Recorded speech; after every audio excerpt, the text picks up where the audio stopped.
Sir एक बार please मुझे बता दीजिएगा स्लाइड विजिबल है या नहीं, क्योंकि विजिबल है मैम, विजिबल है। ठीक, thank you. Good afternoon everyone. हम लोगों ने पिछले क्लास में शुरू कर दिया था अपना फोर्थ यूनिट, जिसका नाम था सिटीजन एंड एडमिनिस्ट्रेशन इंटरफेस। तो हम लोगों ने पहले समझा इंटरफेस को कि क्या होता है, कैसे इनके बीच में इंटरेक्शन होता है सिटीजन के बीच में और एडमिनिस्ट्रेशन के बीच में। सिटीजन किस तरीके से इंटरेक्ट करता है एडमिनिस्ट्रेशन के साथ, तो उसके लिए वो किन किन रूपों में आ सकता है। जो मोहित भट्टाचार्य ने 5 बेसिकली रूप बताए थे कि एक सिटीजन जो है वो क्लाइंट के रूप में हो सकता है, लिटिगेंट के रूप में हो सकता है, या फिर वो एक प्रोटेस्टर के रूप में हो सकता है। तो ऐसे ऐसे करके उन्होंने 5 टाइप्स बताए थे जिसके थ्रू जो सिटीजन है वो एडमिनिस्ट्रेशन से इंटरेक्शन कर सकता है, उसको उसके पास जा सकता है, उसके पास अपनी समस्याओं को लेके जा सकता है, और एक तरीके से इनके बीच में इंटरफेस होता है। तो इस तरीके से हमने ये देखा था। फिर हमने देखा था कि इन दोनों के बीच में अंतर्द्वंद है, सिटीजन और एडमिनिस्ट्रेशन के बीच में। अंतर्द्वंद मतलब कि एक जो आम जनता है उसके मन में प्रशासन को लेके क्या धारणा है, उन्होंने क्या एक आम धारणाएं बना रखी हैं, उसके लिए भी मोहित भट्टाचार्य ने रिसर्च किया था। मतलब जाके बकायदा लोगों के बीच में सर्वे किया उन्होंने। फिर उन्होंने ये कंक्लूजन निकाला कि जो प्रशासन है उसको लेके लोगों में बहुत सारी जो है बातें हैं जो प्रशासन के लिए सही नहीं है। वो ये मान के चलती है आम जनता की जो प्रशासन है वो करप्ट है, और वो बहुत विलंब से काम करती है, तुरंत तैयार नहीं होती है, उसमें मेडियोकेटर्स होते हैं, उसमें जो एक हमें काम कराना होता है तो हमें पहले किसी को पैसा देना पड़ता है जो बीच में होता है, फिर वो जाके हमारा काम कराता है प्रशासन से। तो इस तरीके से उन्होंने माना कि ये जो जनता है वो एक तरीके से ये सारी चीजें लेके मान के चल रही है कि प्रशासन पूरी तरीके से जो है वो एक तरीके से प्रशासन को लेके जनता में असंतोष है, क्योंकि वो उनकी समस्याओं को सुलझाने में असफल रहते हैं, और वो जहाँ पे आवश्यकता होती है प्रशासन वहाँ विफल दिखाई देता पड़ता है।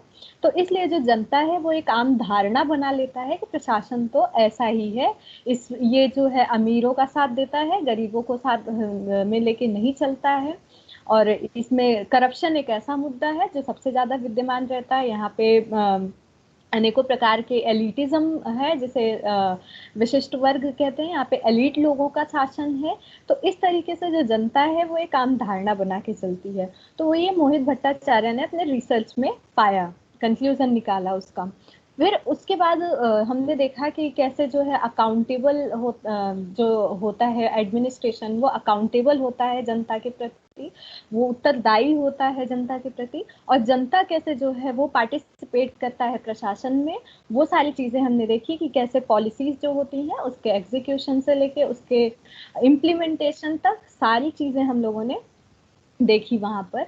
अब हम आज जो देखेंगे, अभी ये सारी हमने समस्याएं पढ़ी कि किस तरीके से जो है एक प्रशासन में समस्याएं व्याप्त हैं।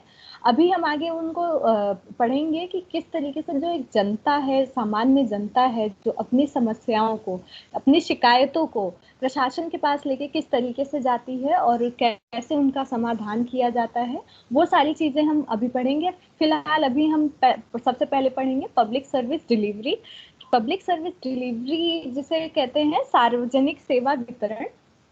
तो हम सबसे पहले इसको समझेंगे कि सार्वजनिक सेवा वितरण होता क्या है, इसके क्या मतलब इस को कौन प्रदान कराता है सार्वजनिक सेवा वितरण को, प्रशासन की क्या भूमिका है इसके अंतर्गत, और फिर सार्वजनिक सेवा वितरण में चुनौतियां क्या हैं। फिर हम इसी से रिलेट करके ग्रेवियंस जिसे शिकायतें जो समाधान हम पढ़ेंगे, हमारा जो थर्ड टॉपिक होगा इसके अंदर, कि कैसे जो शिकायतें हैं, लोक शिकायतें हैं, जो सार्वजनिक शिकायतें हैं, वो किस तरीके से सुलझाई जाती हैं, उसके लिए मैकेनिज्म क्या क्या हमारे इंडिया में है। लाइक लोकपाल है, आरटीआई है, और सिटीजन चार्टर है, ई गवर्नेंस है। तो ये मैकेनिज्म जो है वो हम नेक्स्ट क्लास में करेंगे, बट आज हम ये सारा पब्लिक सर्विस डिलीवरी और ग्रेवियंसेस समझेंगे किस तरीके से ये काम करते हैं। तो जो पब्लिक सर्विस या सार्वजनिक सेवा वितरण है, पब्लिक सर्विस डिलीवरी जिसे कहते हैं, वे क्या होता है? ऐसी सार्वजनिक सेवाएं जो सरकार द्वारा लोगों को प्रदान की जाती हैं, उसे सार्वजनिक सेवा वितरण कहते हैं। मतलब ऐसी सार्वजनिक सेवाएं जो केवल सरकार प्रदान करती है और कोई नहीं, अन्य कोई नहीं, मतलब कोई निजी सेक्टर नहीं, कोई जो प्राइवेट इंटरफेरेंस नहीं, और कोई बाहरी तत्व नहीं, जो सिर्फ सरकार जो है लोगों के हित में जो सेवाएं प्रदान करती है, लोगों के समस्याओं के समाधान के लिए जो सेवाएं प्रदान करती है, उसे सार्वजनिक सेवा वितरण कहते हैं। सार्वजनिक सेवा मोटा मोटा होता क्या है?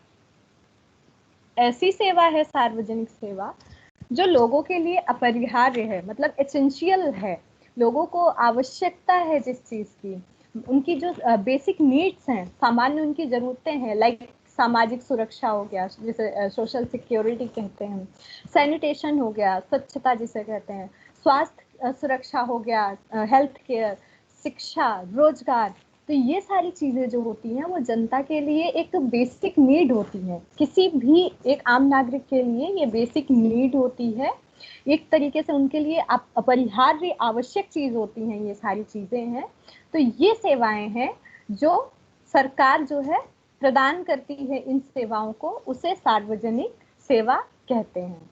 मतलब ऐसी सेवा जो लोगों के लिए अपरिहार्य है, उनकी जो बेसिक नीड्स हैं, लाइक सामाजिक सुरक्षा, स्वास्थ्य, स्वच्छता, शिक्षा, रोजगार आदि को पूरा करने के लिए जो आवश्यक है, और ये सारी सेवाएं जो है सरकार द्वारा ही प्रदान की जाती हैं, तो इसे हम सार्वजनिक सेवा कहते हैं। इसी से जुड़ा एक और कॉन्सेप्ट है, वो है पब्लिक गुड्स, यानी सार्वजनिक वस्तुएं। सार्वजनिक सेवा का ही पार्ट है ये, बट ये एक ब्रॉडर सेंस में आता है। ये बेसिक नीड्स इसे कह सकते हैं हम, बट ये रेगुलर यूज होने वाली चीजों में नहीं होती हैं, तो इसलिए इसे पब्लिक गुड्स कहते हैं, सार्वजनिक वस्तुएं कहते हैं। जिसमें सार्वजनिक सड़क हो गई, जो पब्लिक रोड हो गया हमारा, स्वच्छ हवा, क्लीन एयर, स्ट्रीट लाइट, तो ये सारी चीजें जो हैं ये पब्लिक गुड्स हैं। और इन सारी चीजों को भी मुहैया कराने की जिम्मेवारी किसके ऊपर है? वो सरकार के ऊपर है। तो ये सारी चीजें जो है सरकार प्रदान कराती है, अपने तरीके से कराती है, जनता के भले के लिए कराती है, जनता की जितनी बेसिक नीड्स होती हैं उनको पूरा कराती है। तो ये सारी जब सेवाएं जनता को प्रदान की जाती हैं, तो इन्हीं सेवाओं को सार्वजनिक सेवा वितरण कहते हैं। अब हम देखते हैं कि सार्वजनिक सेवाओं के कितने प्रकार होते हैं। सार्वजनिक सेवा के मुख्यतः ब्रॉडली 3 प्रकार होते हैं, 3 टाइप्स का होता है सार्वजनिक सेवा जो होता है। सबसे पहला है व्यापक आधारित सामाजिक सेवा, जिसे कहते हैं broad based social services. Broad based social services कहते हैं, मतलब व्यापक होते हैं, ये ब्रॉडर होते हैं। ब्रॉडर एरिया में क्या आ जाता है, इसमें सारी जितनी भी सार्वजनिक वस्तुएं थे, जितनी भी पब्लिक गुड्स हैं, वो सारी चीजें इसके अंदर आ जाती हैं। लाइक सार्वजनिक सेवा में क्या आता है? स्वास्थ्य हो गया, स्वास्थ्य सेवा हो गया हमारा, जल हो गया, बिजली हो गया, स्वच्छता हो गया, सामाजिक सुरक्षा हो गया, रोजगार हो गया। तो ये जितनी भी ब्रॉडर सामाजिक सेवाएं हैं, जो इसमें सारी एसेंशियल चीजें भी आ जाएंगी, सारे पब्लिक गुड्स भी आ जाएंगे, सारी चीजें इसके अंदर आ जाती हैं, तो इसे व्यापक आधारित सामाजिक सेवाएं कहते हैं। मतलब एक ब्रॉडर सेंस में जो ब्रॉड बेस्ड सोशल सर्विसेज हैं, इसके अंदर सारी चीजें आ जाती हैं जो जनता से सीधे तौर पर जुड़ी हुई होती हैं, जो जनता को अफेक्ट करती हैं, मतलब जो जनता को मोटे मोटे तौर पे रेगुलर एसेंशियली जो है प्रभावित करती हैं। सार्वजनिक सेवा हो गई उनकी, स्वास्थ्य हो गया उनका, जल हो गया उनका, बिजली हो गया, स्वच्छता होगा। तो ये सारी चीजें जो हैं हम आम नागरिक को रेगुलर मतलब रोजमर्रा के जीवन में प्रभावित कर रही हैं। तो इस तरीके से ये है व्यापक आधारित सामाजिक सेवा। दूसरा क्या प्रकार है? दूसरा प्रकार है सब्सिडी एवं लक्ष्य आधारित स्थानांतरण, जिसे सब्सिडी एंड टारगेटेड ट्रांसफर कहते हैं इंग्लिश में। सब्सिडी से समझ आ रहा है, सब्सिडी जो है वो ऑल ओवर इंडिया में सभी लोगों को नहीं मिलता है सब्सिडी। कई बार इसका मतलब क्या है? लक्ष्य आधारित स्थानांतरण, मतलब टारगेटेड ग्रुप, एक ऐसा ग्रुप, मतलब इस सार्वजनिक सेवा के अंदर एक ऐसा निर्धारित ग्रुप होता है, निर्धारित समूह होता है जिसको लाभ दिया जाता है। जो मतलब मान लीजिए एक कमजोर तबका है, उसको हमें लाभ देना है, तो उसके लिए ये सारी चीजें जो है सार्वजनिक सेवाएं दी जाती हैं। लाइक जैसे आप लोगों ने देखा होगा पीडीएस, पब्लिक डिस्ट्रीब्यूशन सिस्टम, जिसमें राशन कार्ड वगैरह जो है वो गाँव में सबको मिला हुआ है। जो मतलब अफोर्ड नहीं कर पाते हैं, जो राशन खरीदने में असमर्थ हैं, जिनके लिए रेगुलर का राशन नहीं उपलब्ध होता है, तो वो पीडीएस के थ्रू, पब्लिक डिस्ट्रीब्यूशन सिस्टम जिसे कहते हैं, उसके थ्रू उन्हें राशन कार्ड मिला हुआ होता है। उस राशन कार्ड के थ्रू वो जाते हैं और अपने लिए अनाज वगैरह लेते हैं वहां पे। मुफ्त बिजली, आप देखा होगा दिल्ली में मुफ्त बिजली, मुफ्त पानी का नोशन है। तो यहाँ पे भी एक टारगेट निर्धारित है कि आप जो है बिजली इतने मीटर यूज करेंगे तो ही मुफ्त होगा, पानी जो है इतना लीटर यूज करेंगे तभी मुफ्त होगा, अगर आपने उससे ज्यादा कर लिया है तो पूरा पूरा आपको पैसा देना पड़ेगा। तो ये एक तरीके से ये निर्धारित कर दिया जाता है और एक ग्रुप को निर्धारित कर दिया जाता है वहां पर, जो मतलब वंचित होता है ग्रुप, जो ये चीजें अफोर्ड नहीं कर पाता है, तो उनके लिए ये सारी सेवाएं जो हैं चलाई जाती हैं। गैस सिलेंडर, सब्सिडी के थ्रू गैस सिलेंडर दिया जाता है। जो लोगों को देखिए गांव गांव में गैस सिलेंडर का नोशन मोदी जी के सरकार रिजिम में हमने देखा कि गैस सिलेंडर जो है वो भी बांटे गए और सब्सिडी के थ्रू उन्हें दिया गया, कम दामों में वो सिलेंडर जो है वहाँ उपलब्ध कराया जाता है लोगों को। तो इस तरीके से हम देखते हैं कि जो ये सेवाएं हैं, वो सेवाएं जो है एक निर्धारित ग्रुप को दी जाती हैं, उन सेवाओं का लाभ एक निर्धारित ग्रुप को दिया जाता है। तो इसे सब्सिडी एवं लक्ष्य आधारित स्थानांतरण कहते हैं। ये दूसरे प्रकार के सार्वजनिक सेवा है। तीसरी सेवा है सरकारी सेवाओं के अन्य प्रकार। इसमें सारे वो अदर काइंड्स ऑफ सर्विसेज आ जाते हैं जो इन दोनों से छूट जाते हैं। लाइक राशन और अन्य जो पात्रता कार्ड, एंटाइटल्ड कार्ड हो गए, या फिर हमारे प्रमाण पत्र हो गए। तो ये सारी जो सर्विसेज हैं वो सारी चीजें इसमें आते हैं। ये मतलब हमें राशन कार्ड हो गया, हमारा आधार कार्ड हो गया, हमारा वोटर कार्ड हो गया, हमारा सर्टिफिकेट हो गया, पेन सॉरी उसे पैन कार्ड हो गया और ड्राइविंग लाइसेंस हो गया। तो ये सारी सेवाएं जो हैं वो अदर सर्विसेज में आती हैं सरकार की। तो इस तरीके से जो सार्वजनिक सेवाएं हैं उनके 3 प्रकार होते हैं मोटे मोटे तौर पर, और इन तीनों प्रकारों में बांटकर जो है सरकार सेवाएं जनता को प्रदान करती है। अब हम देखते हैं कि ये सेवाएं जो हैं वो सरकार ही क्यों प्रदान करती है। ये जो सार्वजनिक सेवाएं हैं वो केवल सरकार क्यों देती है, अन्य कोई क्यों नहीं देता है। तो इसमें हम एक सेकंड रुकिएगा।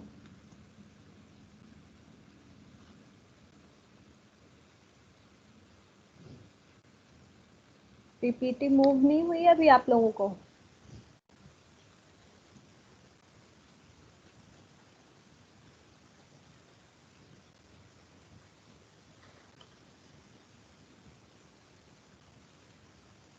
रिफ्रेश करके करिएगा आप लोग ज्वाइन, फिर हो सकता है दिखे, क्योंकि यहाँ से तो मूव हो रही है, ये सारी चीजें हो रही हैं।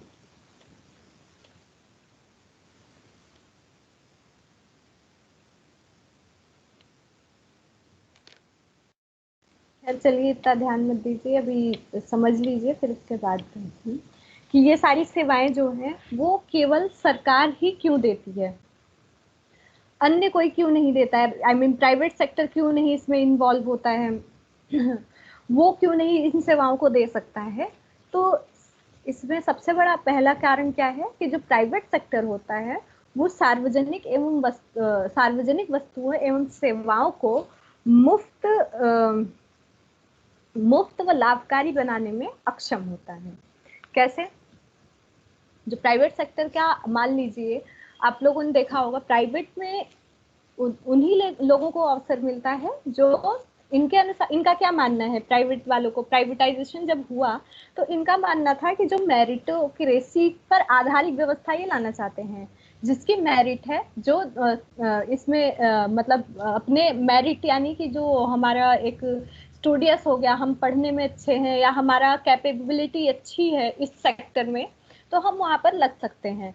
कंपनीज होती हैं जो, उनमें देखिएगा आप लोग, उनमें कहीं ऐसा कोई प्रावधान नहीं होता कि यहाँ पर रिजर्वेशन है, यहाँ पर ये कोटा है, इतने % कोटा इनको दिया गया है। तो यहाँ पर हम देखते हैं कि यहाँ पर मेरिट पर, अपने क्षमता पर आधारित जो लोग होते हैं वो इस सेक्टर में जाते हैं।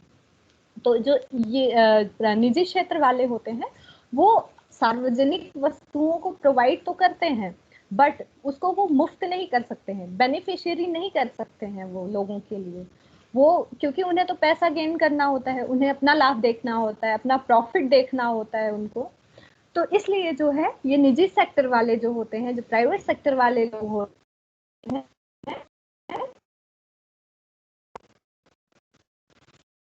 ऐसी चीजों का ये उन सेवाओं को ये कभी जनता तक नहीं दे सकते हैं, क्योंकि इन्हें अपना फायदा देखना होता है, इन्हें अपनी कंपनी चलानी होती है, उन्हें अपने पैसों की जरूरत होती है। वो आप गरीब हैं, अमीर हैं या क्या हैं, इनके लिए बस ये मैटर करता है कि अगर आप काम के लायक हैं तो ठीक है, आपको कंपनी में बुलाया जा रहा है, नहीं है तो आप जाइए बाहर। तो इस तरीके से इन्होंने कभी उस पर जो मुफ्त की चीजें हैं या बेनिफिशियरी चीजें हैं लोगों के लिए, इस पर ध्यान नहीं दिया। इन्होंने सिर्फ अपना फायदा देखा है हमेशा, और अभी भी यही होता है। प्राइवेट में देखेंगे आप तो ये सिर्फ अपने लिए काम करते हैं, अपने पैसों के लिए काम करते हैं। इन्होंने कभी भलाई के लिए काम मोस्टली नहीं किया है। तो इस तरीके से हम देखते हैं जो प्राइवेट सेक्टर होती है वो मुफ्त और लाभकारी सेवाएं बनाने में अक्षम होती हैं। केवल सरकार ही है जो सब्सिडी दे सकती है, सब्सिडी प्रदान कर सकती है। तो जो प्राइवेट सेक्टर है वो कभी भी सब्सिडी नहीं प्रोवाइड कर सकता है कि चलिए हम गांव-गांव में जाके सब्सिडीज देंगे सबको, हम गैस फ्री कर देते हैं, बिजली फ्री कर देते हैं वहां पे, और वो ये सब नहीं करेंगे। हाँ, ये कर सकते हैं कि जो गांव की जनता है उनको हटा कर खड़ा कर सकते हैं, अपने वहाँ पे कोई उद्योग जगत का चीजें वहां बढ़ा सकते हैं, डैम बनवा सकते हैं। मतलब इनका काम बेसिकली लोगों की भलाई में इतना इन्वॉल्वमेंट के ना दिखा के ये सिर्फ अपना भलाई देखते हैं, कंपनी को कितना बढ़ावा दे सके, उसको कितना फायदा मिल सके, ये उन सारी चीजों को देखते हैं। तो इसलिए जो है सार्वजनिक सेवाओं में सरकार की बहुत बड़ी भूमिका होती है, प्राइवेट सेक्टर की कम भूमिका होती है। अन्य सार्वजनिक सेवाएं लाइक शिक्षा, स्वास्थ्य और परिवहन मतलब ट्रांसपोर्ट, ये सारी चीजें हम देखते हैं कि निजी क्षेत्रों द्वारा भी कई बार प्रदान किया जाता है, पर इसका जो गरीब लोग हैं वो लाभ उठाने में असमर्थ रहते हैं। आप लोगों ने देखा होगा प्राइवेट स्कूल, गवर्नमेंट स्कूल, तो जो प्राइवेट स्कूल में लोग पढ़ते हैं, बच्चे पढ़ते हैं, वो मोस्टली अच्छे परिवार से होते हैं, जो जिनकी अर्निंग सोर्स ज़्यादा होती है, वही प्राइवेट में अपने बच्चों को डालते हैं। जो अर्निंग सोर्स जिनका कम है वो हमेशा अपने बच्चों को गवर्नमेंट स्कूल में डालते हैं। तो इसका क्या कारण है? क्योंकि जो गरीब लोग हैं या जिनकी अर्निंग सोर्स कम है, जिनकी कमाई कम है, वो कभी भी प्राइवेट को अफोर्ड नहीं कर पाएंगे, वो कभी भी उसका लाभ उठा नहीं पाएंगे। हालांकि प्राइवेट सेक्टर में भी आप लोगों ने सुना होगा, जो स्कूल हैं वहाँ पे भी 25% गरीबों के लिए निर्धारित किया गया, आरक्षित की गई है सीट। बट क्या होता है कई बार कि जो उसमें भी धांधली होती है, उसमें भी करप्शन व्याप्त होता है। और जो 25% सीट्स वहाँ अवेलेबल होती हैं कि वो जो गरीब के बच्चे होंगे वो आएंगे, उनके लिए फीस में कुछ ना कुछ छूट दी जाती है, तो उसका भी फायदा कई बार गरीब नहीं उठा पाते हैं, बल्कि जो थोड़ा और मिडिल क्लास फैमिली होती है वो उसका फायदा उठा लेती है। तो जो वंचित तबका होता है वो उसका फायदा उठाने में असमर्थ रह जाता है। तो निजी क्षेत्र जो है ये सारी सेवाएं प्रदान तो कराती है, शिक्षा हो गया, हॉस्पिटल्स भी आप लोगों ने देखा होगा कि प्राइवेट हॉस्पिटल्स होते हैं, गवर्नमेंट हॉस्पिटल होते हैं, तो लोग प्रेफर ज़्यादा करते हैं गवर्नमेंट हॉस्पिटल्स को रेदर देन प्राइवेट, क्योंकि प्राइवेट में एक दिन का ये खर्चा जो है लाखों लाखों 2-2 लाख हो जाता है, तो वो जो है सबके बस की बात नहीं होती है। तो इस तरीके से प्राइवेट सेक्टर जो है अपनी तरफ से चीजें तो मुहैया कराती है जनता को, बट उसका जो आधी जनता है उसका लाभ उठाने में वो असमर्थ रहती है। तो थर्ड पॉइंट है कि जो सार्वजनिक सेवाएं हैं लाइक शिक्षा, स्वास्थ्य, परिवहन, ये सारी चीजें निजी क्षेत्र द्वारा भी प्रदान की जाती हैं, परंतु इसका लाभ उठाने में गरीब तबका या वंचित तबका जो है वो असमर्थ रहता है। फिर फोर्थ पॉइंट,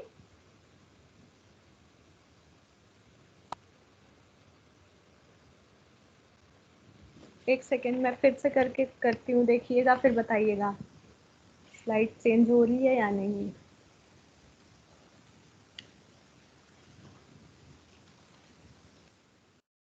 हुई क्या? आप लोगों को क्या शो हो रहा है अभी? हम अभी पढ़ रहे हैं कि सरकार द्वारा ही सार्वजनिक सेवाएं क्यों प्रोवाइड की जाती हैं। ये स्लाइड शो हो रही है? ठीक है, तो अब हमने बता दिया कि क्यों होती है, क्योंकि जो निजी क्षेत्र होता है वो इन सारी चीजों को मुफ्त करने में जो है वो असफल होता है। ठीक है, ठीक है, ठीक है। आई थिंक मुझे वो ऐसे ही करके पढ़ा देना चाहिए, ऐसा फुल में वो शो नहीं हो रहा होगा आप लोगों को।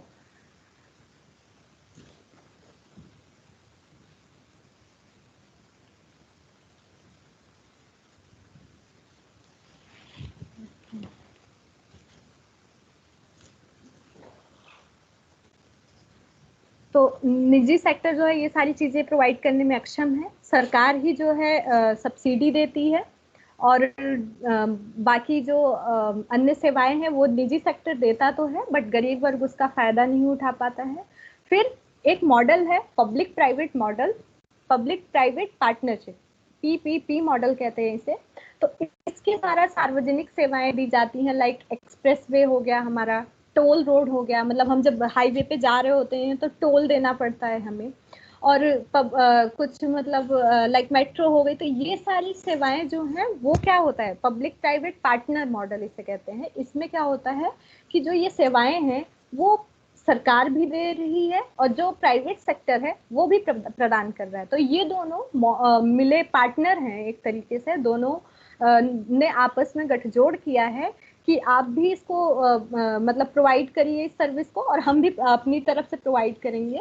तो एक तरीके से ये पब्लिक प्राइवेट पार्टनरशिप इन लोगों ने किया है। ये एक मॉडल है, इंडिया में ये फेमस मॉडल इसे कहा जाता है। जो एक्सप्रेस वे, हाईवे वगैरह बनता है तो उसमें जो है निजी सेक्टर का भी रोल होता है। कई बार उसको जो है निजी सेक्टर के हाथ में दे दिया जाता है, फिर वो रोड बना के हमारे लिए देते हैं।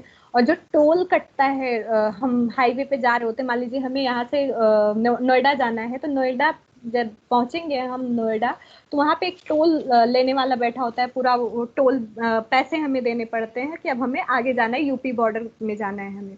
तो वो टोल वाली चीज भी जो है वो भी दोनों के सहयोग से बनाई गई है। तो जो ये पैसे जाते हैं तो ये आपस में बंटवारा करते हैं पब्लिक प्राइवेट वाले दोनों। तो इस तरीके से हम देखते हैं कि ये सेवाएं जो हैं वो दी जाती हैं, दोनों के द्वारा दी जाती हैं कुछ ये सेवाएं जो हैं, और इनकी सेवाओं का लाभ जो है जनता उठाती है। अब हम देखते हैं कि लोक सेवाओं में प्रशासन की क्या भूमिका है। लोक सेवाओं में प्रशासन की भूमिका किस तरीके से है, हम लोगों ने नीति निर्माण के टाइम में पढ़ लिया था कि जो है वहां पर जो है लोक प्रशासन जो है किस तरीके से नीतियों को प्रभावित करता है, और किस तरीके से वो जनता की सेवाओं को डिलीवर करता है, उनको देता है नीतियों के माध्यम से। जब नीतियां बन रही होती हैं तो उसमें प्रशासन की भूमिका मुख्य होती है। आप लोग देखेंगे लाइक जब बना सीएए बना, तो संसद में तो वो 10 पेज का दिखा हमें कि हाँ इस चीज में इस पेज में इतनी इतनी सारी चीजें लिखी हैं, बट वो 100, 150, 200 पेजेस का पूरा बिल बना था एक। और उस बिल को बनाने में प्रशासक जो होता है उसकी बहुत बड़ी भूमिका होती है। तो वो जो 200, 300 पेजेस का बिल बनता है उसमें प्रशासन की भूमिका बहुत महत्वपूर्ण होती है। वो सारा बैठ के बिलिंग करता है, वो सारी चीजें उसमें डालता है जो जनता के लिए आवश्यक होती हैं। तो इस तरीके से हम देखते हैं कि लोक सेवाओं में, पब्लिक सर्विस में लोक प्रशासन की जो भूमिका है वो बहुत ही महत्वपूर्ण रहती है। तो ये क्या करता है, सार्वजनिक सेवा वितरण के लिए लोक नीतियों के निर्माण में ये सहायता प्रदान करता है। जो लोक प्रशासन है, ये जो सार्वजनिक सेवा वितरण है, पब्लिक सर्विस डिलीवरी है, उसके लिए ये लोक नीतियों के निर्माण में सहायता करता है। जब नीतियों का निर्माण होता है, जब नीतियां बन रही होती हैं, तो उस समय जो है ये प्रशासन जो है वो इसकी सहायता करता है उन नीतियों को बनाने में, और बताता है कि जनता को क्या आवश्यकता है इस समय, और जनता की हित के लिए कौन सी नीति अच्छी हो सकती है, उस नीति में क्या क्या ऐसी बातें शामिल हो सकती हैं। तो वो सारी चीज़ों जो है नीति का जो जो उसका क्या कहते हैं निर्माण होता है, उसमें जो है प्रशासन की भूमिका बहुत महत्वपूर्ण मानी जाती है। फिर ये कल्याणकारी एवं नीतियों एवं कार्यक्रमों को बढ़ावा देता है। जो लोक प्रशासन है हमारा, पब्लिक एडमिनिस्ट्रेशन जो है, वो एक तरीके से वेलफेयर स्कीम्स जो होती हैं, और प्रोग्राम्स हो गए, वेलफेयर स्कीम्स हो गए, प्रोजेक्ट्स हो गए, इन सारी चीज़ों को इम्प्लांट करता है, उनको मतलब बढ़ाता है, उन चीज़ों को लागू करवाता है। तो ये सारी चीज़ें जो है लोक प्रशासन करता है, उनको जनता तक पहुंचाने का, जनता तक जागरूक करने का, जितने भी वेलफेयर स्कीम्स बनी हैं, जितने भी प्रोग्राम्स चल रहे हैं, जितने भी प्रोजेक्ट्स चल रहे हैं उस पर आधारित, तो इन सारी चीज़ों को ये इम्प्लांट करता है, उसको बढ़ाता है और आगे उसको बढ़ावा देता है। तो इस तरीके से लोक प्रशासन की भूमिका यहाँ पर भी बहुत महत्वपूर्ण हो जाती है। फिर ये एक पुल का काम करता है। जो लोक प्रशासन है वो उसको एक ब्रिज माना जाता है, जो क्या करता है, सरकार एवं समुदायों के बीच का कनेक्शन बिठाता है। समुदाय की जो बातें हैं, समुदाय जो जनता की बातें हैं, वो सरकार तक ये पहुंचाता है। तो इस तरीके से ये सरकार एवं समुदायों के बीच का पुल माना जाता है। तो ये हमने देखा कि लोक प्रशासन जो है उसकी भूमिका लोक सेवाओं में बहुत ही महत्वपूर्ण होती है। इसके बिना जो है सरकार कई बार अक्षम होती है सार्वजनिक सेवाओं के वितरण में। प्रशासन है तभी सार्वजनिक सेवाओं की डिलीवरी हो सकती है। तो ये जो मोटी मोटी चीजें थी। अब हम देखते हैं कि पब्लिक सर्विस डिलीवरी में समस्याएं क्या क्या हैं, उसमें जो चैलेंजेस क्या क्या हैं इसके। जब डिलीवर कर रही होती है सरकार, या नीतियों के माध्यम से या फिर किसी भी माध्यम से जब पब्लिक सर्विस की डिलीवरी हो रही होती है जनता तक, सार्वजनिक जनता तक, तो उसमें समस्याएं क्या क्या आती हैं। सबसे पहली जो समस्या है वो है कि राज्य की क्षमता। राज्य क्षमता क्या होता है, स्टेट कैपेबिलिटी।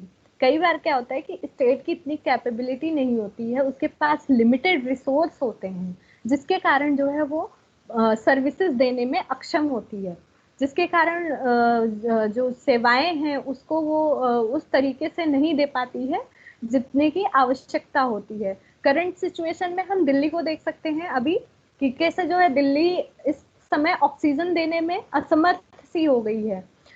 हालांकि ये गलती भी इन्हीं की है, बट इस समय रिसोर्सेज नहीं है, हमारे पास प्लांट नहीं है ऑक्सीजन का। दिल्ली में प्लांट के लिए पैसा दिया गया था, बट प्लांट कहीं नहीं लगा है ऑक्सीजन का। तो एक दो प्लांट है, उससे कितना ऑक्सीजन मिल सकता है, और इतने सारे पेशेंट रोज के हो रहे हैं। तो एक तरीके से ये स्टेट की जो कैपेबिलिटी है वो लिमिटेड रिसोर्स के साथ जो है कई बार कॉन्ट्राडिक्ट करती है। लिमिटेड रिसोर्सेज होते हैं जिसके कारण जो है ये सर्विसेज देने में अक्षम होती है। फिर निकृष्ट राजनीतिक विश्वसनीयता एवं उत्तरदायित्वता। जनता में कई बार होता है कि वो राजनीतिक जो विश्वसनीयता होती है वो नहीं होती है।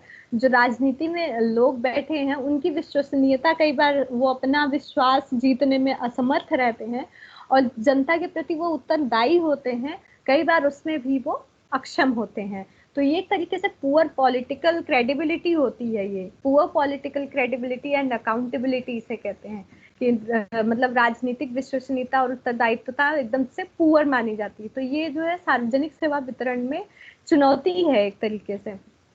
फिर इंफॉर्मेशन गैप, जिसे सूचना का अंतराल कहते हैं। कई बार होता है कि जनता और सरकार के बीच में जो इंफॉर्मेशन होती है उसमें बड़ा गैप देखने को मिलता है। जनता को जिस चीज की आवश्यकता होती है वो सरकार तक वो पहुंच नहीं पाती है। जो ग्राउंड लेवल की जनता है वो उसको जिस चीज की आवश्यकता होती है वो जो है उस सेवा को प्राप्त करने में असमर्थ होती है जनता। तो क्या होता है कि सरकार ने मान लीजिए नीतियां बना तो दी, बट जो ग्राउंड लेवल की आम आम नागरिक हैं, ग्राउंड लेवल के जो आम लोग हैं, आम पब्लिक है, उनको उस चीज की इंफॉर्मेशन नहीं होती है, उन्हें इंफॉर्मेशन गैप होता है बीच में, मतलब उस इंफॉर्मेशन को वो मिली नहीं होती है जनता तक, तो उसका फायदा कैसे उठाएंगे। तो एक तरीके से यहाँ पे इंफॉर्मेशन गैप देखा जाता है। ये भी जो है सार्वजनिक सेवा वितरण में चुनौती है कि पब्लिक सर्विस डिलीवरी सरकार के द्वारा तो कर दी गई, पब्लिक सर्विसेज बना दी गई और उसको डिलीवर भी कर दिया गया, बट उसकी इंफॉर्मेशन है ही नहीं जनता को, तो वो कैसे उसका फायदा उठाएगा। तो एक तरीके से ये इंफॉर्मेशन गैप होता है, सूचना का अंतराल होता है इनमें। फिर संभ्रांत अधिग्रहण, एलीट कैप्चर्ड। कई बार क्या होता है कि जो पब्लिक सर्विस डिलीवरी है उस पर जो है एलीट कैप्चर कर लेते हैं उसको, मतलब अधिग्रहण कर लेते हैं उस सर्विसेज को, और वो जनता तक जाने नहीं देते हैं। उसमें एलिटिज्म देखा जाता है, जो विशिष्ट वर्ग के लोग होते हैं उसे अपनी तक ही सीमित रखते हैं, वो नीचे उसको जाने नहीं देते हैं। तो यहाँ पर देखते हैं कि एलीट कैप्चर्ड का नोशन भी दिखाई देता है। संभ्रांत अधिग्रहण से कहते हैं कि संभ्रांतों द्वारा इसे अधिग्रहित कर लिया जाता है, उसको पकड़ लिया जाता है, कैप्चर कर लिया जाता है। तो ये भी एक चुनौती है सार्वजनिक सेवा वितरण में। फिर भ्रष्टाचार, भ्रष्टाचार एक मुख्य मुद्दा माना जाता है, पब्लिक सर्विस डिलीवरी में भी माना जाता है, और ये एक हमेशा से समस्या हमारे भारत में रही है और हमें वर्तमान में भी ये सारी चीजें देखने को मिल रही हैं। तो भ्रष्टाचार एक ऐसा जो है एक चुनौती है जो भारत के सामने लगातार बनी हुई है, अभी भी बनी हुई है। आप लोग देखेंगे कि जिस चीज की भारत में कमी होती है उसका काला बाजारी पहले शुरू कर दिया जाता है। अभी देखिए इस टाइम जो है सारे जो कोविड पेशेंट है, लंग्स अफेक्ट हो रहे हैं सबके, सबको रेमडेसिविर की एक मेडिसिन है, रेमडेसिविर, उसकी आवश्यकता है। 2000 की मेडिसिन, उसका रियल प्राइस है 2000, बट इस समय वो बिक रही है 35,000 में। काला बाजारी उसका इतना ज्यादा हो रहा है कि उसे लोग ले आके उसको 35,000 में बेच रहे हैं, 40,000 में बेच रहे हैं, 50,000 में। अभी मैं अपने मॉम का ही केस बता रही हूँ, उनको इतनी जरूरत थी अभी कुछ 5-6 दिन पहले, उसके लिए 2000 की वो मेडिसिन, इतना दौड़ भाग करने के बाद हमें जाके 15,000 में एक वैक्सीन, एक इंजेक्शन मिला है उसका। कैसे करके हमने अरेंज किया है वो हम लोग ही जान रहे हैं इस समय। कहीं मार्केट में वो अवेलेबल नहीं है, गवर्नमेंट सेक्टर ने उसको बंद कर रखा है कि हमारे पास से उतना ही है जितना हमारे पास पेशेंट है। तो इस तरीके से हम देखेंगे जब भी किसी चीज की कमी होती है हमारे इंडिया में, उसका काला बाजारी पहले शुरू होता है। ऐसे ही आप लोग देखिए ऑक्सीजन का टैंक जो है बीच में से गायब हो जा रहे हैं, उसका भी लोगों ने शुरू कर दिया, ऑक्सीजन भी काले में बेचना इन लोगों ने शुरू कर दिया है। और तो छोड़िए मेडिसिन में पानी मिला मिला के उसको बेच रहे हैं, मतलब एक तरीके से जीवन के साथ खिलवाड़ हो रहा है यहाँ पे। तो ये भ्रष्टाचार एक ऐसा नोशन है जो इंडिया में बहुत पहले से व्याप्त है, और इसका नोशन ये चला ही आएगा, भले ही इसके लिए कितने भी मैकेनिज्म बना लिए जाएं, कितना भी इसमें सुधार कर लिया जाए। तो ये एक तरीके से सबसे बड़ी चुनौती है, और इसको ही हम आगे अभी जो हमारी लोक शिकायतें होंगी उसमें हम अभी इसको डील करेंगे कि किस तरीके से जो भ्रष्टाचार के समाधान के लिए कौन कौन सी संस्थाएं बनी हैं और किस तरीके से वो डील कर रही हैं। तो वो सारी चीजें देखेंगे हम। फिलहाल ये सार्वजनिक सेवा वितरण में ये सारी चुनौतियां हैं जो आई हैं, तो इनसे जो है उनका सामना करना, उनको सुलझाना, इन चुनौतियों का समाधान करना होगा, तभी जो है पब्लिक सर्विस डिलीवरी जो है वो आम जनता जिसके लिए बनाई जा रही है उस तक पहुंचेगी। अदरवाइज इस डिलीवरी का कोई मतलब नहीं है, इस सेवा का कोई मतलब नहीं है। अब हम देखते हैं लोक शिकायतों का निवारण। ये पब्लिक ग्रेवियंस जो जिसे कहते हैं लोक शिकायतें। शिकायतें क्या होती हैं? जो सरकार से हो सकती हैं, प्रशासन से हो सकती हैं, जनता की जनता से हो सकती है, शिकायतें किसी से भी हो सकती हैं। तो जो ये लोक शिकायतों का निवारण है वो किस तरीके से होना चाहिए वो महत्वपूर्ण है। तो होपफुली स्लाइड्स चेंज हो रही होंगी।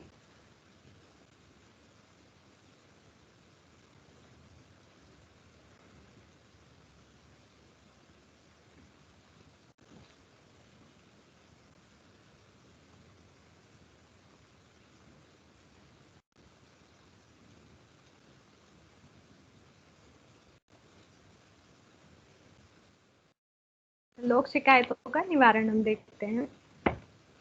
इसमें सबसे पहले से समझ लेते हैं कि होता क्या है, शिकायतें क्या होती हैं।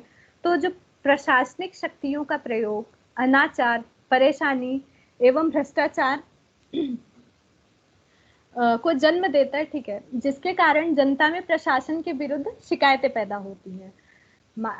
शिकायतें क्यों पैदा होती हैं? जब जो प्रशासनिक शक्तियां हैं उनके प्रयोग में अनाचार मतलब दुर्व्यवहार दिखाई देता है, परेशानियां दिखाई देती हैं, भ्रष्टाचार दिखाई देती हैं, तो इसके कारण जो है जनता के मन में प्रशासन के विरुद्ध शिकायतें पैदा होनी शुरू हो जाती हैं। तो ये एक तरीके से जो है शिकायत कहा जाता है इसे, और प्रशासन में इसे शिकायत कही जाती है। तो जब हम किसी चीज से परेशान होते हैं तो उसकी शिकायतें करते हैं। जब हमें वो चीजें जो है परेशानी हमारे लिए क्रिएट करती हैं, किसी का दुर्व्यवहार हो गया या किसी की परेशानी हो गई या किसी का ऐसा व्यवहार हो गया, तो ऐसे ही हम देखते हैं कि जब प्रशासनिक शक्तियां हैं, जब इनका प्रयोग जो है गलत तरीके से होने लगता है, वो अनाचार तरीके से होने लगता है, तो जनता के मन में प्रशासन के विरुद्ध जो है शिकायतें पैदा होने लगती हैं। फिर शिकायत का अर्थ क्या है? शिकायत का जो बेस होता है, जो आधार होता है, ये कब उत्पन्न होता है? जब दमनकारी परिस्थिति होती है या अनुचित परिस्थिति होती है, जिसे रिग्रेसिव या फिर अग्रेसिव परिस्थिति कहते हैं। ऐसी कंडीशन जो बहुत ज्यादा शोषित है, जो बहुत ज्यादा दमनकारी है, तो जो है शिकायतें हमारे मन में उत्पन्न होती हैं। देखिए, जो कास्ट सिस्टम है उसको लेके हमेशा जो है शिकायतें रहती हैं सरकार से कि जो है अभी भी हमारे भारत में जाति व्यवस्था जो है वो बहुत ज्यादा यहाँ पर देखी जाती है। छुआछूत का नोशन यहाँ पर बहुत ज्यादा देखी जाती है। तो एक तरीके से ये दमनकारी परिस्थिति है जो कई बार हमें इसकी शिकायत हम सरकार तक करते हैं। तो ये सारी चीजें हैं कि जब एक ऐसी परिस्थिति उत्पन्न हो जाती है जिससे डील करने में हम असमर्थ रहते हैं, जब हमारे मन में बड़ी सारी शिकायतें उत्पन्न होने लगती हैं, तब इसे कहते हैं शिकायत। वो शिकायत हो सकती है प्रशासन से, सरकार से, किसी से भी वो शिकायत हो सकती है। अब लोकतंत्र में जो है जनता को अपने सारे जितने भी ये ग्रेवियंस है, शिकायतें हैं, इनको अभिव्यक्त करने का अवसर मिलना चाहिए, क्योंकि भारत एक लोकतंत्र देश है। तो वहाँ पे हर चीजों के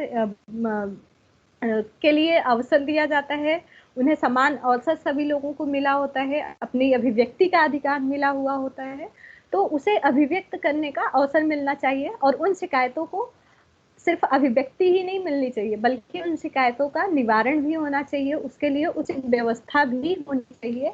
तभी जो है हमारा लोकतंत्र और सुदृढ़ होगा, तभी जो है जनता अपनी शिकायतों को सरकार तक पहुंचाएगी, तभी उसको सरकार पर भरोसा होगा कि हाँ, हम अगर अपनी बातों को वहां तक पहुंचा रहे हैं तो उसका निवारण भी उसी तरीके से हो रहा है। तो ये जो है, ये था कि शिकायतें होती क्या क्या हैं।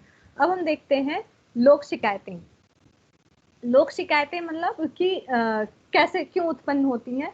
जैसे कि हमने बताया कि एक आम धारणा लोगों ने बना ली है कि प्रशासन तो ऐसा ही है, प्रशासन भ्रष्ट है, प्रशासन जो है हमारे कार्यों को विलंब से करता है, प्रशासन जो है उसमें भाई भतीजावाद का नोशन देखा जाता है, वो अमीरों गरीबों का एक नोशन वहां देखा जाता है, गांव और शहर का नोशन देखा जाता है। तो जो लोगों के मन में एक धारणा बन गई है, तो वो जो है एक तरीके से शिकायतें हैं, लोग शिकायतें हैं लोगों की। तो जो प्रशासन के कार्यकलाप एवं आम लोगों की आकांक्षाओं के बीच की खाई के परिणाम स्वरूप प्रशासन की नकारात्मक छवि पैदा हुई है।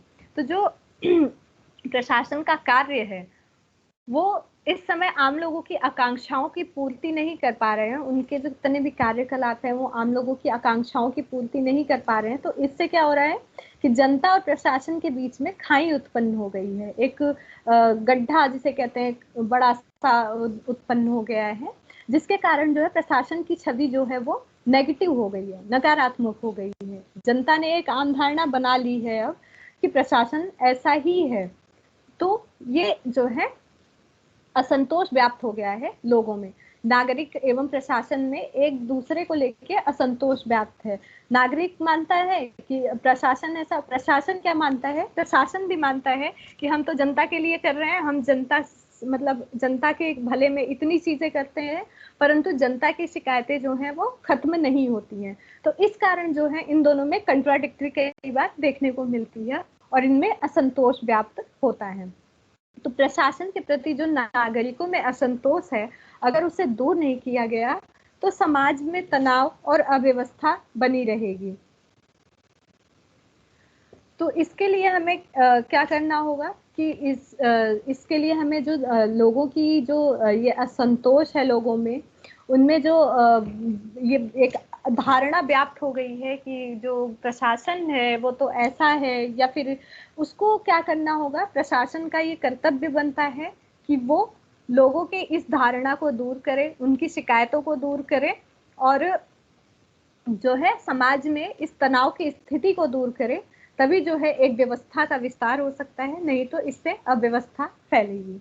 तो दोनों को गैप अगर खत्म करना है, दोनों के गैप को, दोनों में जो असंतोष है उसको खत्म करना है, तो दोनों में कोऑपरेट करना होगा, सरकार का साथ लोगों को देना होगा और लोगों का भी साथ जो है सरकार को देना होगा। तभी जो है इन दोनों में जो व्याप्त असंतोष है उसे दूर किया जा सकता है।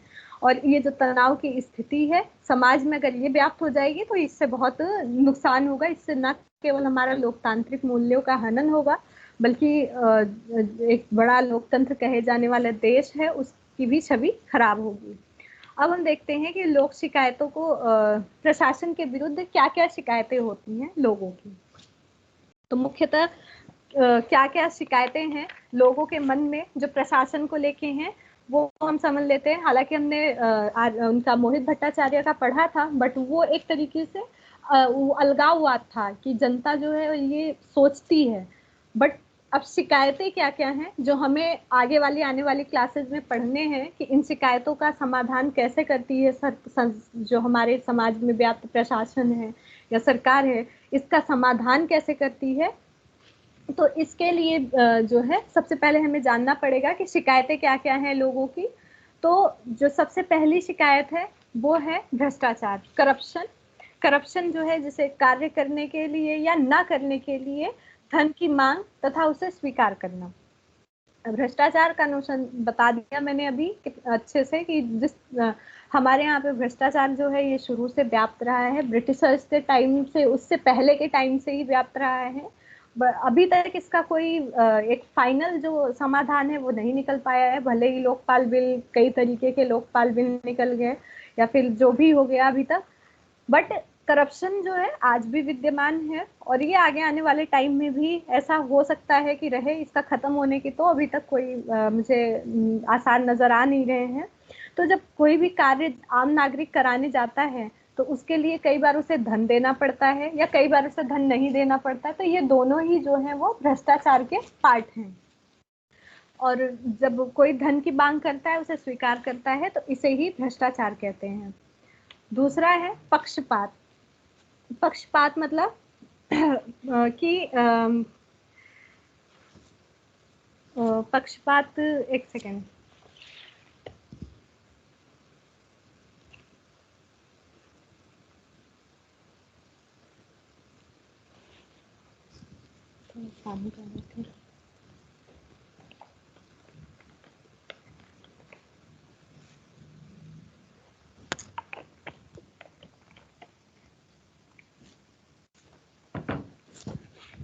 पक्षपात, पक्षपात को समझिए कि क्या होता है। आप लोगों ने देखा होगा स्कूल में भी ये सब चीजें बहुत चलती हैं कि जो है एक चापलूस नाम सुना होगा कि ये तो टीचर की चापलूस है, चापलूसी करती है। तो क्या होता है कई बार कि टीचर भी उसे कई बार फेवर करती है कि हाँ यही बच्चा, हर चीज के लिए उसी का नाम लेती है, हर चीज के लिए उसी को ही ज्यादा प्रायोरिटी पे रखती है। तो वो क्या कर रही होती है, वो पक्षपात कर रही होती है उसमें। तो ये जो नोशन है ये सिर्फ स्कूल लेवल तक नहीं, ये बहुत ऊपर लेवल तक भी देखा जाता है। लोग जो है किसी सत्ताधारी या शक्तिशाली जो लोग हैं उनके प्रति अपना आभार व्यक्त करते हैं कि हम तो आपके ही हैं, मतलब उनके पक्ष में हर चीजें करना चाहते हैं जो वो सत्ताधारी चाहेगा। जिसके पास बहुत सारी पावर है, वो जो चाहेगा वही करवाएगा उससे, और वो व्यक्ति वही चीज करेगा, तो उसे कहते हैं पक्षपात। तीसरी शिकायत है भाई भतीजावाद की, कि क्या होता है कई बार प्रशासन में जो है वो अपने सगे संबंधियों को वहां पर ज्यादा बढ़ावा दिया जाता है, उनको ज्यादा उसके अंदर प्रशासन के भीतर ले आने का प्रयास किया जाता है। कोई एडमिनिस्ट्रेशन में है, वहां पर देखेंगे कि जो एक आम नागरिक होगा उसका काम उतनी जल्दी नहीं किया जाएगा जितना कि कोई रिलेटिव आ गया अगर उसका, कि मान लीजिए मेरा कोई रिलेटिव आ गया तो मैं क्या करूंगी, उसका काम सबसे पहले कर लूंगी, और जो अदर जनता है वो नहीं कर, उसका मतलब थोड़ा लेट करूंगी। तो ये एक तरीके से यहाँ पर भाई भतीजावाद का नोशन जो है प्रशासन में देखने को मिलता है। अशिष्टता, अशिष्टता मतलब कि अपमानजनक भाषा हो गई, जैसे कि मान लीजिए, या ऐसा कोई दुर्व्यवहार हो गया। अशिष्ट, अपनी अशिष्टता, प्रशासन कई बार जो है अशिष्टता भी दिखा देता है, अपनी भाषा पर उसको कंट्रोल नहीं रहता है, कुछ भी बोल देता है, तो ये जो है प्रशासन में अशिष्टता भी पाई जाती है। फिर कर्तव्य की उपेक्षा, जो प्रशासन का कर्तव्य होता है, जनता का कार्य करना, जनता के भले के लिए कार्य करना, कई बार प्रशासन जो है इसकी उपेक्षा करता है, तो ये हो गया कर्तव्य की उपेक्षा। फिर भेदभाव, यहाँ पर जो है प्रशासन में अमीरी गरीबी का भेदभाव, गांव शहर का भेदभाव, इन सारी चीजों का भेदभाव विद्यमान रहता है। फिर विलंब, विलंब मतलब ये हम लोगों ने पढ़ा ही था मोहित भट्टाचार्य में, कि जो है यहाँ पर देर से काम होता है, और ये जो काम करने की प्रक्रिया है प्रशासन की वो बहुत विलंब से होती है, बहुत इसमें विलंबता देखी जाती है। तो ये एक तरीके से इसमें विलंब का नोशन व्याप्त है। फिर कुप्रशासन, इसका मतलब है कि जो प्रशासन का लक्ष्य होता है वो होता है कुशल सेवा देना या फिर अच्छी सेवा देना, परंतु कई बार होता है कि यहाँ पर कुप्रशासन व्याप्त होता है, वो अच्छी सेवाएं ना देकर मतलब कई बार सेवाओं को ही रोक देता है या फिर उसको आगे बढ़ने से रोक देता है, तो ये कुप्रशासन की चीजें यहाँ देखी जाती हैं। फिर अपर्याप्त निवारण तंत्र, मतलब जो ये पूरा प्रशासन है हमारा, इसके विरुद्ध जनता की शिकायतें जो होती हैं वो कई बार नहीं सुनी जाती हैं। तो जितना भी ये निवारण तंत्र है जो अभी हम पढ़ने वाले हैं, जितने भी रिड्रेसल ग्रेवियंस हैं, वो ग्रेवियंस को रिड्रेस करने वाले जो इतने भी ये निवारण तंत्र है जिसे कहते हैं, वो अपर्याप्त होते हैं या विफल होते हैं, जनता की शिकायतें सुनने में वो विफल होते हैं। तो ये प्रशासन के विरुद्ध कुछ शिकायतें हैं जो जनता के मन में होती हैं। भ्रष्टाचार, पक्षपात, भाई भतीजावाद, अशिष्टता, कर्तव्य की उपेक्षा, भेदभाव, विलंब, कुप्रशासन, अपर्याप्त निवारण तंत्र, और भी बहुत सारी हैं, बट ये मोटी मोटी है। फिर उसके बाद अब हम देखते हैं कि अब इनको सुलझाया कैसे जाता है। हमारे इंडिया में जो केंद्र है वहां पर 2 नोडल एजेंसीज हैं जो इन ग्रेवियंसेस को हैंडल करती हैं, इन समस्याओं को जो है वो हैंडल करती हैं, इन शिकायतों को हैंडल करती हैं। तो 2 डिपार्टमेंट्स हैं, 2 नोडल एजेंसीज हैं।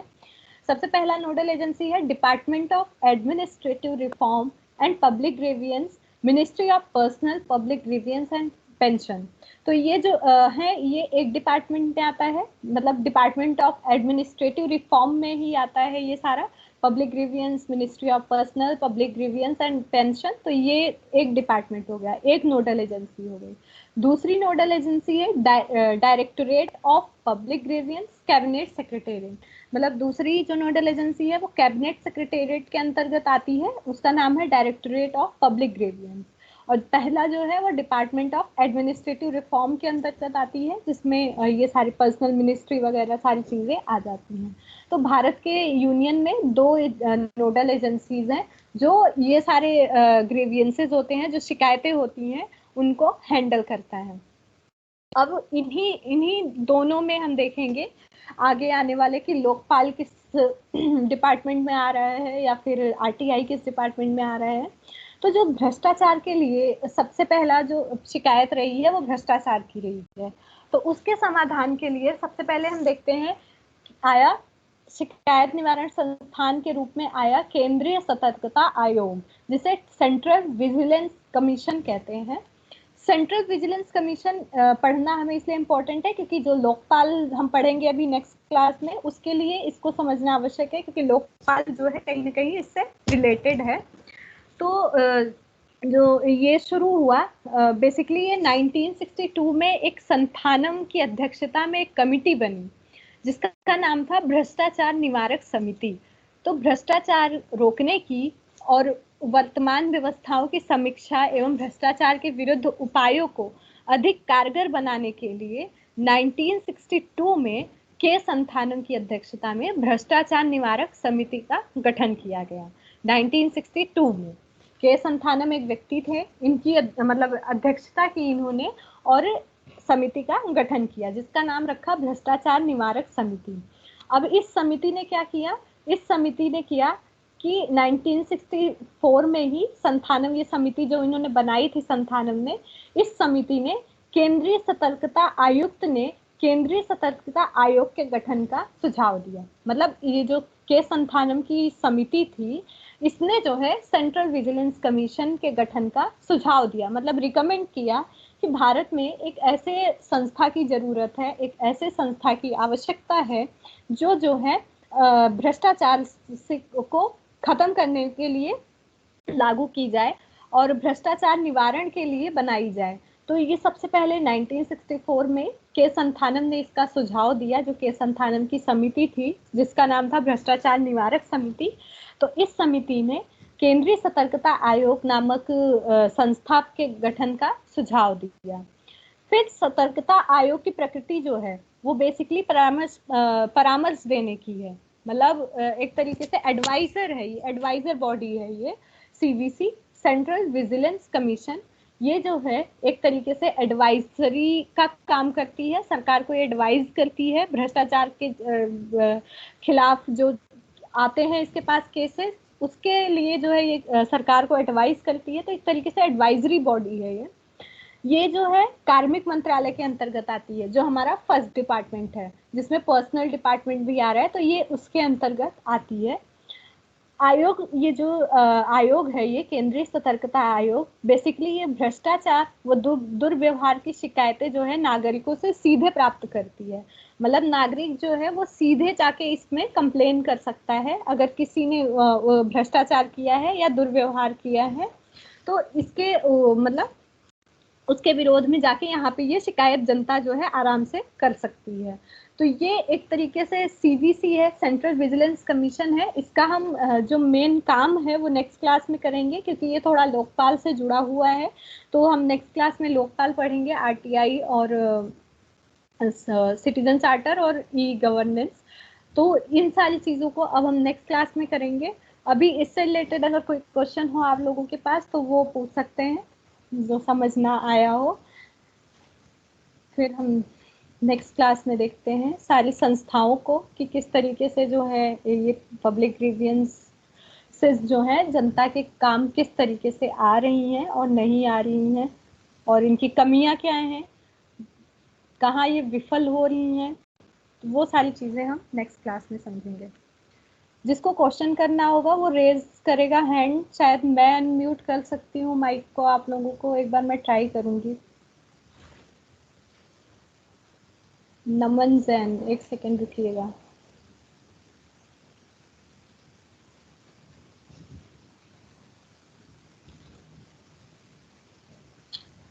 कहाँ गए?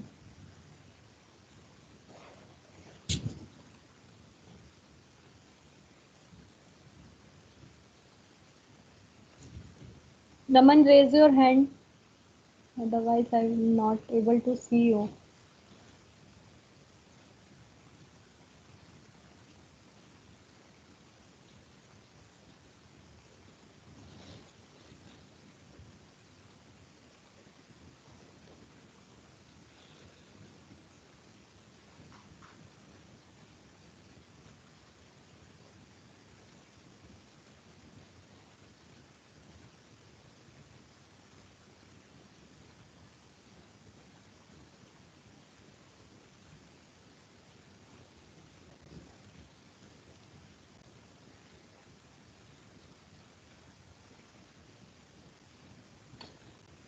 म्यूट का तो ऑप्शन ही नहीं आ रहा इसमें, तो कैसे करेंगे?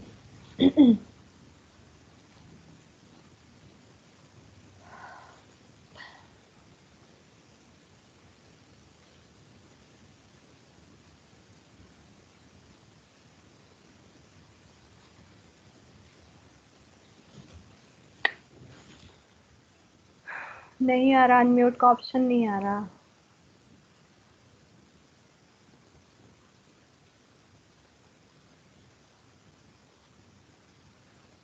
पता नहीं कहाँ है। चलिए आप लोग फिर व्हाट्सएप पे ही करिएगा मैसेज, और क्या। एक बार मैं और कंफर्म करूंगी एसओएल टीम से। वैसे मुझे बोला गया था कि अनम्यूट कर सकते हैं आप, बट यहाँ कोई ऑप्शन नहीं है।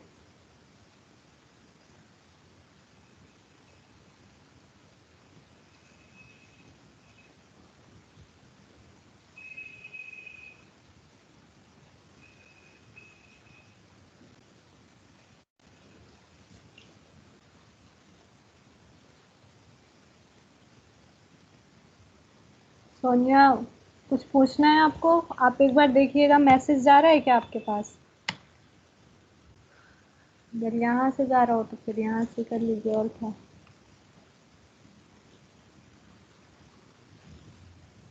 There is no option to unmute.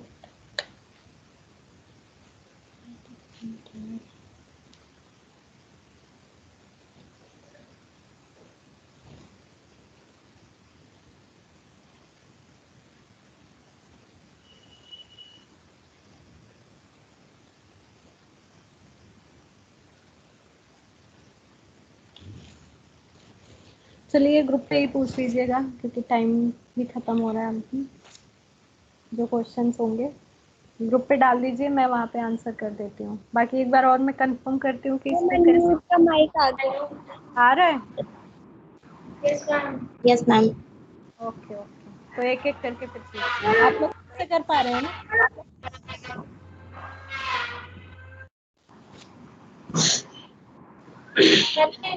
वाला एक बार और बता दीजिए। भ्रष्टाचार का समाधान के संथामन ने किया था और फिर आगे रह गया, आपके दोबारा बता दीजिए।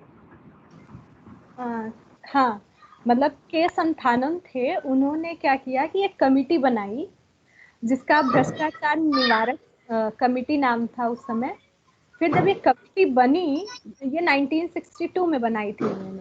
फिर इस कमिटी को बनने के बाद फिर ये कमिटी ने क्या किया, 1964 में रिकमेंडेशन किया। बहुत सारे रिकमेंडेशन थे इसके वैसे, बट उसमें से एक रिकमेंडेशन ये था कि भ्रष्टाचार के समाधान के लिए, उसके निवारण के लिए हमें एक सीवीसी, जिसका सेंट्रल विजिलेंस जो अभी हमने पढ़ा, केंद्रीय सतर्कता आयोग का गठन करने की आवश्यकता है, जिसमें क्या होगा कि जनता सीधे जाके शिकायतें दर्ज करा सकती है। अगर उसके साथ भ्रष्टाचार हो रहा है कहीं पर, तो वो सीधे उसके पास जाके अपनी शिकायतें बता सकती है। तो एक तरीके से उन्होंने रिकमेंड किया। फिर 1964 में ये रिकमेंड किया, और उस पर फिर इस पर विचार विमर्श हुआ, और फिर ये लागू हुआ सीवीसी हमारा। अभी हम इसके कार्य वगैरह करेंगे। मोटा मोटा ये इसका हिस्टोरिकल बैकग्राउंड था। ठीक है, थैंक यू मैम। मेरा क्वेश्चन है। हाँ जी। मैम, जो भ्रष्टाचार है उसे सिर्फ यही आयोग देखती है क्या, जो केंद्रीय सतर्कता आयोग है? बाकी और कोई जैसे डिलीवर जो लेट होता है लोगों के पास, तो उसके प्रॉब्लम को ये सॉल्व नहीं करती? केंद्रीय सतर्कता आयोग उस समय बना था, बट अभी ये है नहीं हमारे यहाँ पे। अब लोकपाल जब से पास हुआ, तो जितने भी पिछले वाले ये सारी संस्थाएं थी ना, वो कोलैप्स हो गई। तो अब भ्रष्टाचार के लिए बेसिकली लोकपाल है हमारे यहाँ पे, जो हमारे सेंट्रल लेवल पे है। और जो स्टेट लेवल पे है उसे लोकायुक्त कहते हैं। मतलब लोकपाल और लोकायुक्त दोनों के फंक्शन सेम ही है, बट सेंटर लेवल पे लोकपाल है और स्टेट लेवल पे जो है वो लोकायुक्त है। तो जनता जो है इनके थ्रू अपनी शिकायतें वहां पर बता सकती है अगर भ्रष्टाचार है तो। सीवीसी एक तरीके से लोकपाल का हिस्टोरिकल बैकग्राउंड है, क्योंकि सीवीसी का रिकमेंडेशन था जो लोकपाल बाद में आया। ये हम सारी चीजें भी पढ़ेंगे। सीवीसी का काम मुख्यतः भ्रष्टाचार जो है उसको देखना था। हालांकि इसके अंदर और भी सारे फंक्शंस थे, बट उन पर इतना जोर नहीं था। ये आया था मुख्यतः कि जनता जो है सीधे तौर पे अपनी शिकायतें जाके उनको बता। ठीक है मैम मेरा ओके क्वेश्चन, मैम, थैंक हाँ यू। हमारा क्वेश्चन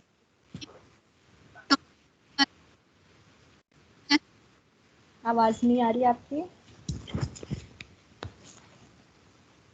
ट्विंकल, आपकी आवाज नहीं आ रही। मैम हाँ जी। मैम मेरा क्वेश्चन था कि मैम करप्शन ज्यादा कहाँ है, ऑन हायर लेवल और फ्रॉम लोअर लेवल?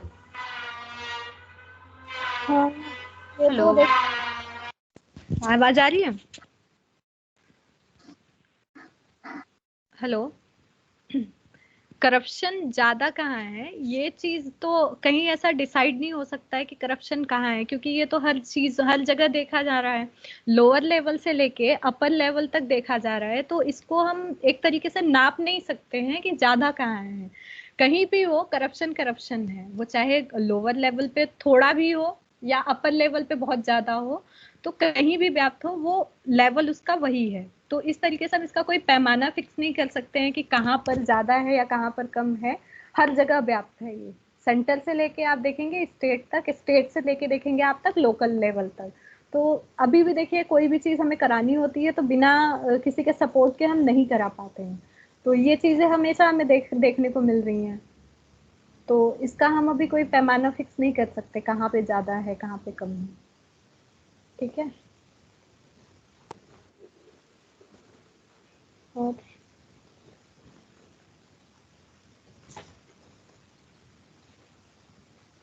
है कोई किसी का क्वेश्चन?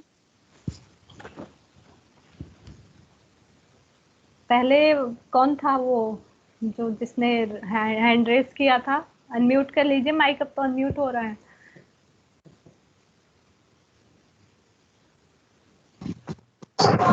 हेलो। हाँ जी। भ्रष्टाचार को इन शब्दों में कैसे डिफाइन कर सकते हो? भ्रष्टाचार को एक शब्द में? जैसे अगर शब्द में अगर इसकी डेफिनेशन अगर हमें बतानी हो तो कैसे बताएंगे इन शब्दों में भ्रष्टाचार को?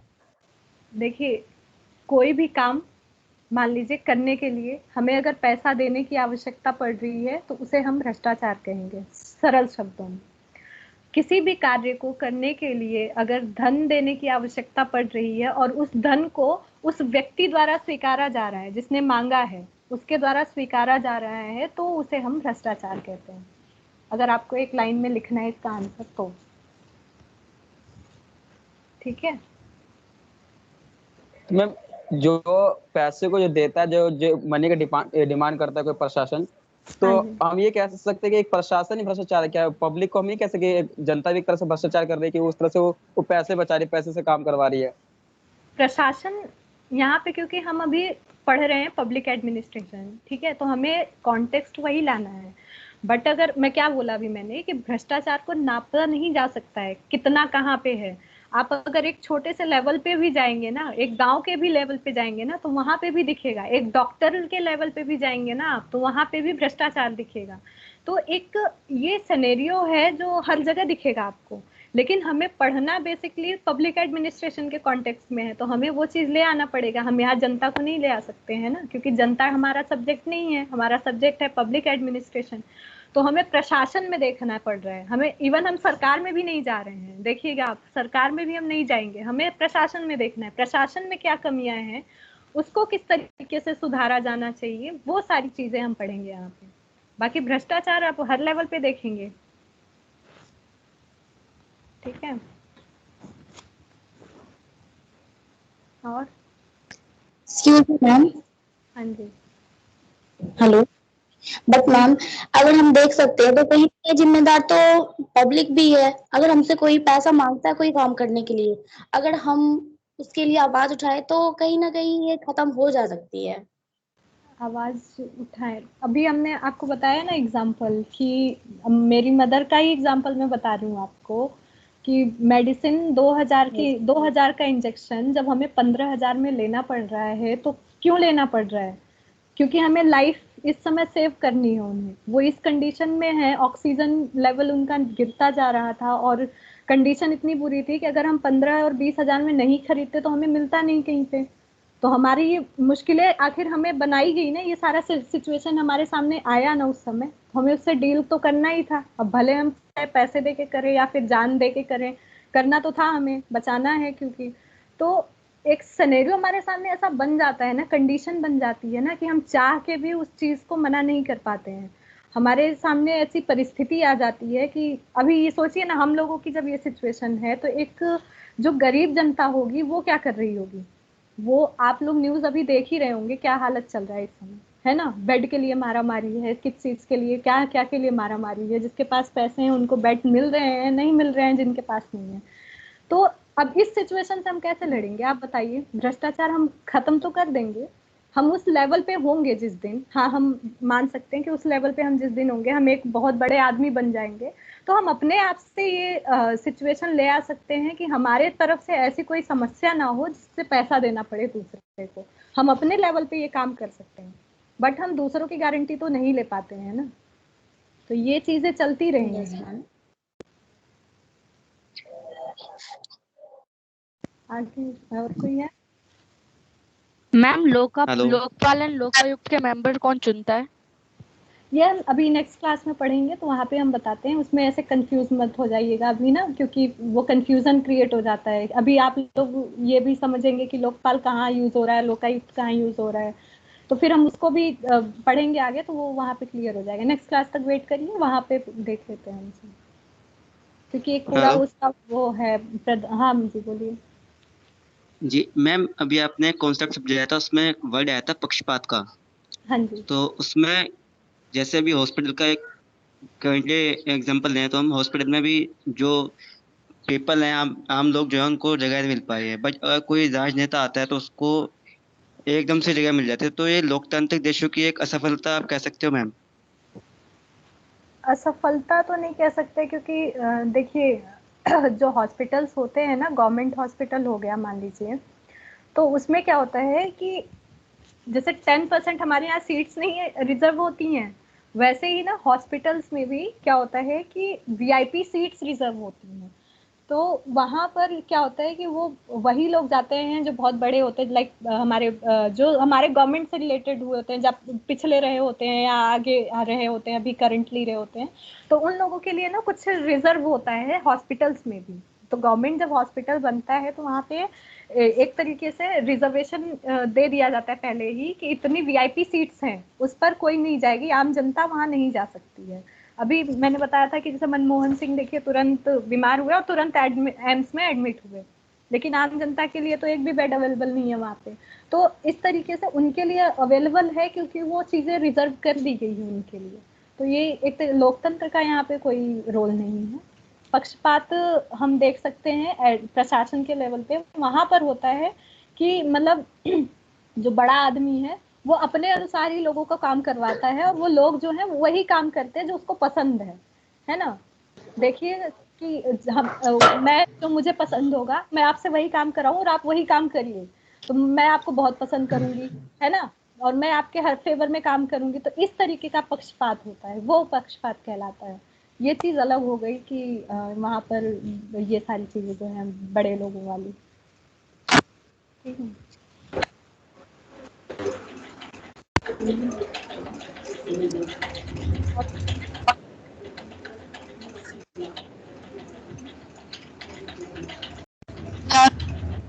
ट्विंकल आपका लग रहा है नेटवर्क बहुत स्लो है पीछे, और आवाज भी नहीं आ रही है।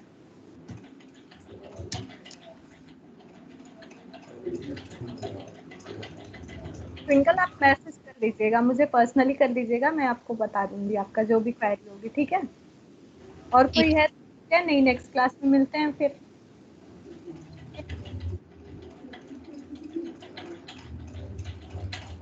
Thank you.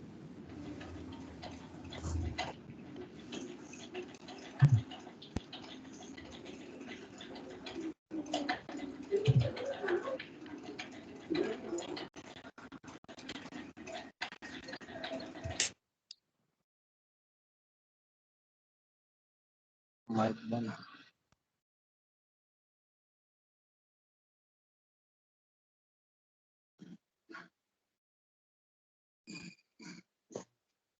Hello hello hello, कोई है? किसी को पता है कि हम मैम को मैसेज कर सकते हैं? जी व्हाट्सएप पे। वो व्हाट्सएप पे मैम ने कोई ग्रुप बना रखा है? हाँ ग्रुप में तो हो तुम शायद। अच्छा, ग्लोबल पॉलिटिक्स ग्रुप है ना, हिंदी ग्रुप है ना।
Hello guys, hello guys, hello, कोई सुन रहा है? बोलो तो सही, सुनते हैं सब। हेलो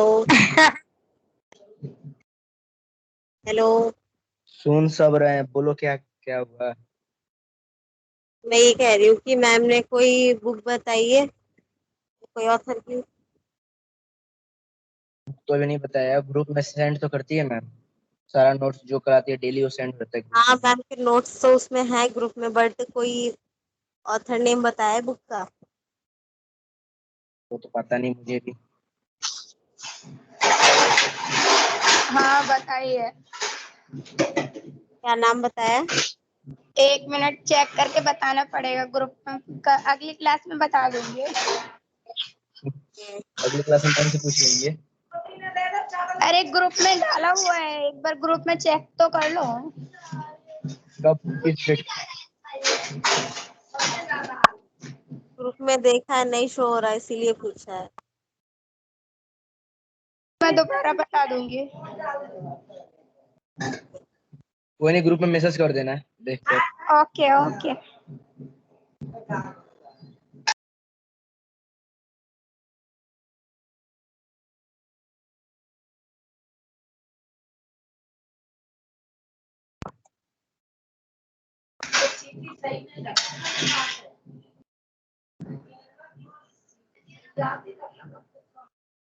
अब तो लेफ्ट हो जाओ, मैम चली गई।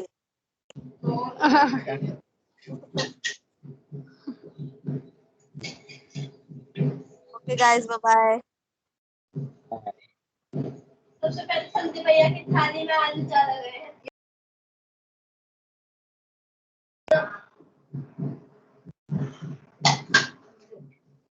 अरे भैया